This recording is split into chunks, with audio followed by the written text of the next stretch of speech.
Let's clear one thing up. This is Harper Harp. Let's clear one thing up. This little short discourse is gonna be about immigration and all the little funny slick shit that you think you're doing, and also speaking to the American Negro about your code of conduct in terms of how you respond to this. Because I don't really care whether you disagree with me on this or not. I don't care because I've did my homework and I did my assessment, and we've been here bringing up this narrative. The Professor Black Truth, the Black Authority, people like Tariq Nasheed, even Yvette Cornell agrees, even though her and Tariq don't agree on things, and we had to kind of like momentalize outside of ADOS because of people needing the dialogue and people moving forward. So, we just got to do what we got to do. But this is about immigration. We see you. And what's one funny thing is that a lot of times you guys try to hide who you are, but you cannot do that because we don't look like you. We have black skin and we look similar, but a lot of times if you're Haitian, we could tell by your eyes, the way you move, how you respond to life, how you respond to us. Most of the time we can. There's only peculiar moments when we can't. Even if you're African or Jamaican, a lot of times we can see you have a different beam in your eye and you respond to us differently, necessarily not the same way we respond to each other. Now we are very much aware that we have a group of people that are unlikable and undesirable, that white supremacy has been able to dysfunction in terms of the elements. You have nothing to do with that. You don't know nothing about that. You try to talk like you do because folks been allowing you to do that, because in America people say what they want to black people because we came from slavery and you don't even really understand it. And a lot of you here, you sit up disgustingly and try to talk about us and say what we need to do and how we need to be without even having any lick of knowledge of who we are and even who you are in this story. You are a freeloader. And you say, well, what did y'all build? In some places, you be shot dead or stoned to death for that. You don't ask me what I build when I sat around my family and had to hear the horror stories of what they had to do to build so many things. You don't even understand. Not even now, some of you do, and I appreciate that. But it's a lot of you who don't, who respond that ridiculously. Look, I don't even have a word to describe how ridiculous it is. You come to somebody else's domain, somebody else's land and liberty. What they had to be. We, as black Americans in this country, we are a birth of a nation. You don't even understand.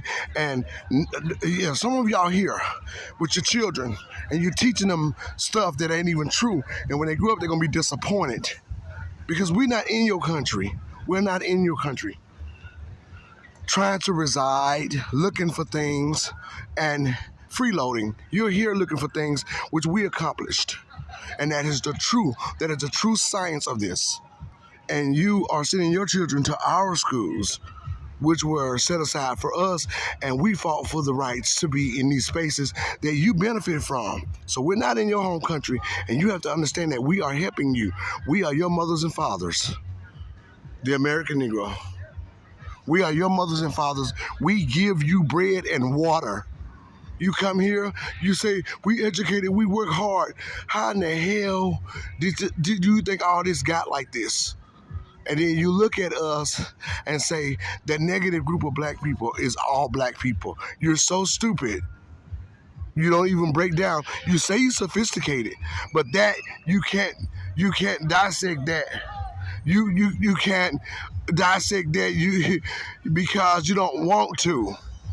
But you come from a place where it's destitute, where it's horrible, and you're looking for refugees. and you get turned around at the border. All them Haitians out there get turned around when the police had whips in their hand, but they let the white Latino in. We fight for y'all. Every time something happened to y'all, we get mad. We used to, but we stopped because it's not the code of conduct. I've seen so many immigrants who think they're better than we are, and you're in our home eating our food. Are you sick? I'm. That's disgusting. You don't have enough pride to stand up in your own home country, or even to admit that this is true and stand beside us and say you guys are right. Some of you do, but those who don't, you're sick and you're disgusting. And I don't care if your parents are professors, and I don't care if they teach you this. They are liars, and largely you're not going to be proud of this. You'll be angry with them. Trust me. Because you're in someone else's home, and we have the right to overspeak and overstand. We have the right to proceed over you. This is our home, and we have rights to it. You don't. Immigration rights come from us. We made immigration rights. And when Biden got voted in, that was my mother and them who voted for him. I didn't. Because if Trump was still in office, you guys wouldn't have no place here. So black Americans help you again by even voting Biden in, Joe Biden. By even putting the President Biden in, your life got saved. Because a lot of y'all can't even vote. And you're pretending, especially you black ones, immigrants, you pretend that you're us. But when you start acting and your code of conduct starts to show, we immediately understand that you are different. And a lot of y'all are jealous people. Jealous people, and you tell yourself, infantilize yourself to believe that you are better and that you've done more, but all you did is left your country and came to another one. Now, white people are prejudiced and racist here, and always have been. Black people have built this country and engineered this country, and been the apparatus of this country, wealth, and the benefit of this country, the blueprint of this country, the gateway to this country. And you have a mouth to say something demising of a black person while you in this country. You have to be ashamed of yourself. You are the scum of the earth if that's your belief until you change it. You are sin before God, and you are a coward without realizing that you are wrong for your ideology and your stance in someone else's home eating their food. The least you can do is be humble. Now, we understand that people have a right to go places, but go there the right way. Don't come in this door thinking we don't know who you are. We've done a lot more than you in your countries. So if we've done this, we've been more doctors and scientists than you can even think about. Forget them little billion-dollar Africans, but in terms of community, we're the most affluent black people in the diaspora globally. And we are. Everybody copy us. The black American woman don't look as bad in a wig as an African or Haitian, because y'all supposed to be wearing y'all natural hair. We're just descendants of slaves in America. We're not even really African after all this time. This is the United States, the first world nation. It's a different element.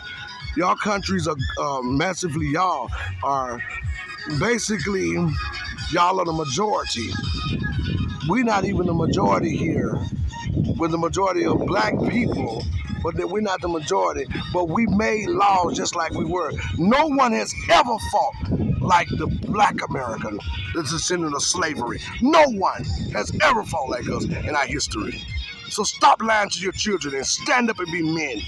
And stand beside someone so your legacy, so you can go down in history with a decent legacy. Reparations is our center. If you're not going to be positive, stay out the conversation, because you will get embarrassed and you will be exposed. Just like Roland Martin. He's exposed now, and he's going to be more exposed. Reparations is the center of our argument. Thank you for joining me. This is Harper Harp. And for those who don't know who and what America is, it is time for you to learn. Thank you for joining me.